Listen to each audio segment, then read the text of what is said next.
Hello दोस्तों, नमस्कार। SM किसी चैनल में मैं आप सब लोगों का दिल से बहुत बहुत स्वागत करता हूं। अगर आपने पहली बार विजिट किया है जरूर चैनल को सब्सक्राइब कर लेना, साथ में बेल आइकन को हिट करके ऑल जरूर सेलेक्ट कर लेना। उसी के साथ साथ फ्री स्टॉक मार्केट क्लासेस इस चैनल को भी चाहो तो फॉलो कर सकते हो, सब्सक्राइब कर सकते हो। यहाँ पर भी बेल आइकन को हिट करके ऑल जरूर सेलेक्ट करके रख लेना। इस चैनल का लिंक आपको ऊपर आई बटन पे या फिर नीचे डिस्क्रिप्शन में मिल जाएगा। सो चले दोस्तों, फिलहाल इस वीडियो को स्टार्ट कर लेते हैं। सो दोस्तों, अब हम लोग आ चुके हैं बिल्कुल हमारे नॉर्मल स्क्रीन के ऊपर। एंड दोस्तों यहाँ पे हम लोग बात करने वाले आने वाले 5 दिन ये हफ्ता बाजार के लिए कैसे यहाँ पे रहने वाला है। एंड अगर देखा गया दोस्तों, ये जो हफ्ता है ये 2022 का आखिरी हफ्ता है। मतलब नेक्स्ट संडे जब हम लोग बातचीत करेंगे तब हम लोग 2023 में एंटर कर चुके होंगे।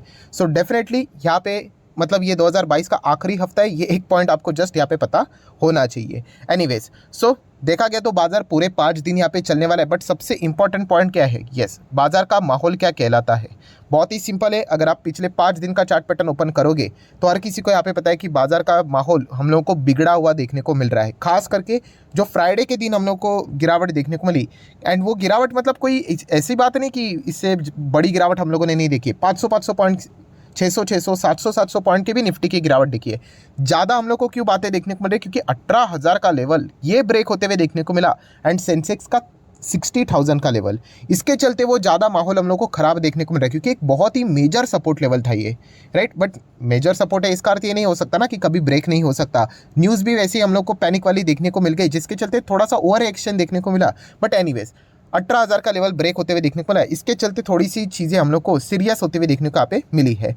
सो एंड देखा गया तो यहाँ पे फ्राइडे के दिन अमेरिकन बाजार का क्या परफॉर्मेंस रहा, दबा दबा सा ही परफॉर्मेंस रहा। मतलब चलिए एटलीस्ट हरे निशान में देखने को मिला 150 पॉइंट की तेज़ी, 0.5% की तेज़ी देखने को यहाँ पे मिली है।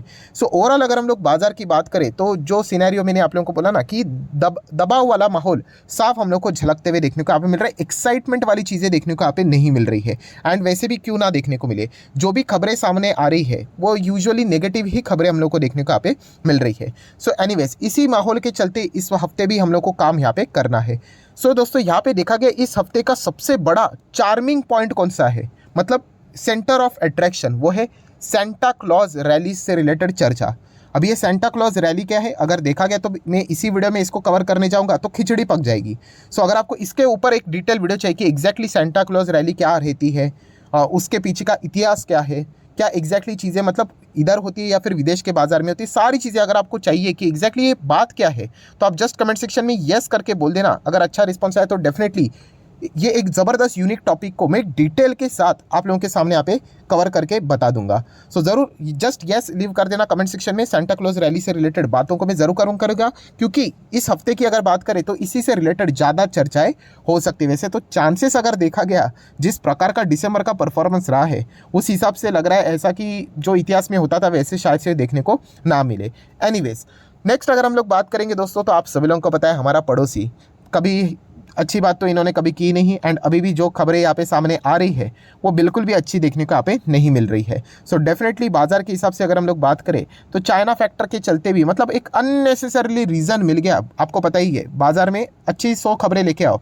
एक नेगेटिव खबरें ईजिली यहाँ पे हम लोग को रिएक्शन देखने को मिल जाता है। सो चाइना के चलते अगर हम लोग लेटेस्ट खबर की बात करें, कल के दिन में मैंने वो न्यूज़ कवर की थी कि लगभग 3.5 मिलियन इतने लोग हम लोग को पर डे कोरोना के चपेट में आते हुए देखने को यहाँ पे मिल रहे हैं, जो कि एक बहुत ही डरावना आंकड़ा तो ज़रूर देखने को मिल रहा है। इसी के चलते कुछ डेटा सामने आते हुए देखने को मिल रहा है, जैसे कि अगर चाइना से पैसेंजर आते हैं तो मैंडेटरी कर दिया गया है टेस्ट। मतलब अगर देखा गया तो अभी भी जो चीज़ यहाँ पे पुकारी जा रही थी कि अरे फ्लाइट्स यहाँ पे रोक दो, वो अभी भी देखने को नहीं मिल रहा है। मतलब एटलीस्ट चाइना से तो रोक दो, इतना बड़ा संक्रमण देखने को मिल रहा है तो सरकार इससे रिलेटेड डिसीजन लेती है। एंड अभी तक उन्होंने फ्लाइट्स का आना जाना तो यहाँ पे चालू रखा है। सिर्फ एक ही बात की है कि अगर आप चाइना से आते हो जाते हो तो आपको क्या करना पड़ेगा, कंपलसरी यहाँ पे टेस्टिंग करनी पड़ेगी। दैट्स इट, ये एक ही नया रूल उन्होंने ऐड करके रखा है। वैसे देखा गया तो मैं ऑलरेडी 2 वीडियोस बना चुका हूँ कि ये जो नया वेरिएंट है BF.7 ओमिक्रॉन का सब वेरिएंट, इसके चलते इंडिया ने डरने की जरूरत नहीं। ऑलरेडी हम लोग 6 महीने से इसके साथ यहाँ पे डील कर चुके हैं। बट मार्केट के हिसाब से देखा गया ना तो पैनिक फैलाने के लिए इतना काफ़ी है। तो ये एक भी पॉइंट आपको पता होना चाहिए। दैन अगर इसी हफ्ते की बात करें, नो डाउट आरबीआई के ऊपर आपका फोकस यहाँ पे रहना ही चाहिए। आरबीआई ज़बरदस्त एक्टिवेट होते हुए देखने को यहाँ पे मिला है। आरबीआई का जितना भी टोन सुनने को देखने को मिल रहा है वो बिल्कुल भी इनकरेजमेंट देने वाला यहाँ पे नहीं है। प्लस अभी के जो मिनट्स यहाँ पे जारी हुए थे वो भी मैंने आपके सामने रख दिए। शक्तिकांत दास जी भी क्या है अल्टीमेटली रेट हाइक के ही पक्ष में बात करते हुए देखने को यहाँ पे मिल रहे हैं। तो फेब मंथ की भी अगर हम लोग बात करें तो आने वाले एमपीसी की बैठक में जो उम्मीद की किरण थी कि शायद से रेट हाइक रुक जाएगा, वो तो फिलहाल पॉसिबिलिटी तो उसकी धुंधली होती हुई देखने को मिल रही है। सो आरबीआई की कोई भी ऐसे रिपोर्ट सामने आती है उसके ऊपर इस हफ्ते भी आप लोग यहाँ पे फोकस रख सकते हो।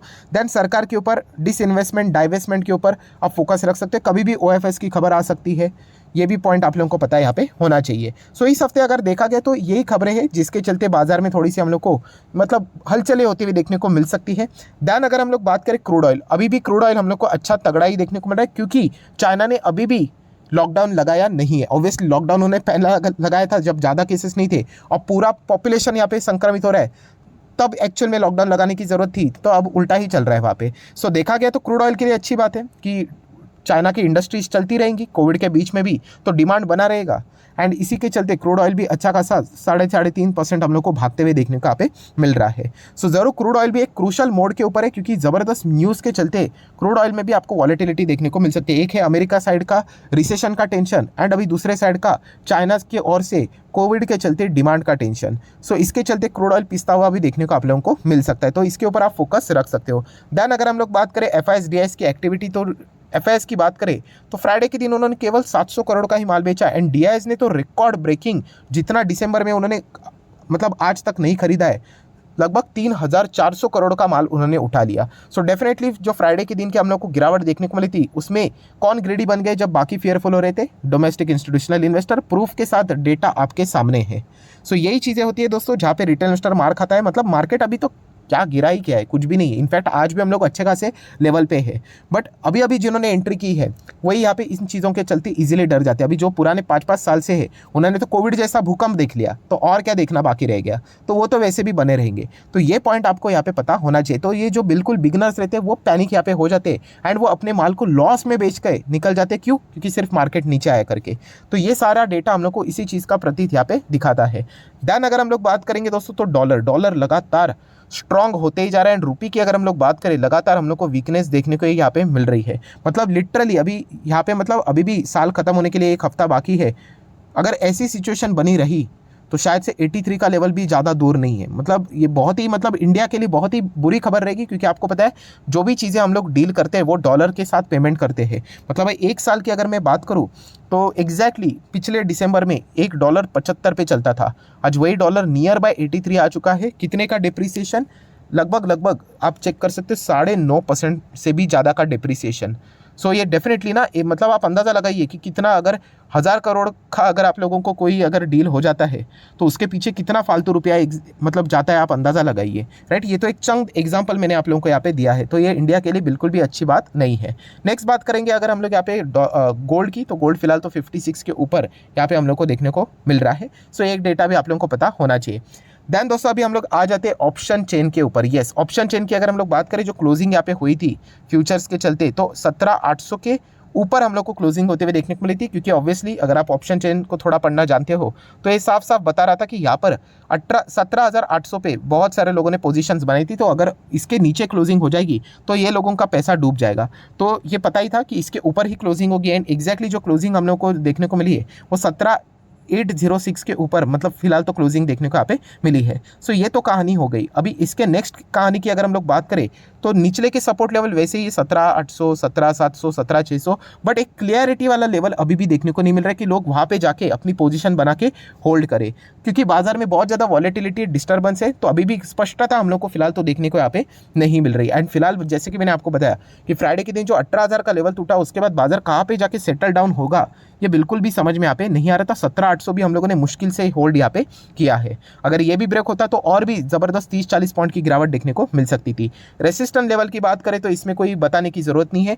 18,000 का लेवल वापस यहाँ पे ज़बरदस्त मजबूती के साथ रेसिस्टेंस लेवल देखने को मिल रहा है। मतलब इसको एक बार तोड़ भी सकते हैं, बट इसके ऊपर वापस क्लोजिंग देना अभी मार्केट के लिए शायद से मुश्किल हो सकता है, अनटिल एंड अनलेस कोई विदेश से बहुत ही कमाल की सुपर डुपर धमाल की ऐसी न्यूज़ आ जाए। राइट, सो ये वापस हम लोग के लिए सरदर्द वाला काम हो सकता है। एंड 18,100 भी एक बहुत ही स्ट्रॉन्ग रेसिस्टेंस लेवल देखने को यहाँ पे मिल रहा है। सो बहुत ही मुश्किल से जो लेवल हम लोगों ने हासिल किए थे, जिसको तोड़ा था, अभी वापस उसको अचीव करने के लिए मशक्कत करनी यहाँ पे पड़ने वाली है। बट क्या करें, मार्केट ऐसा ही चलता है।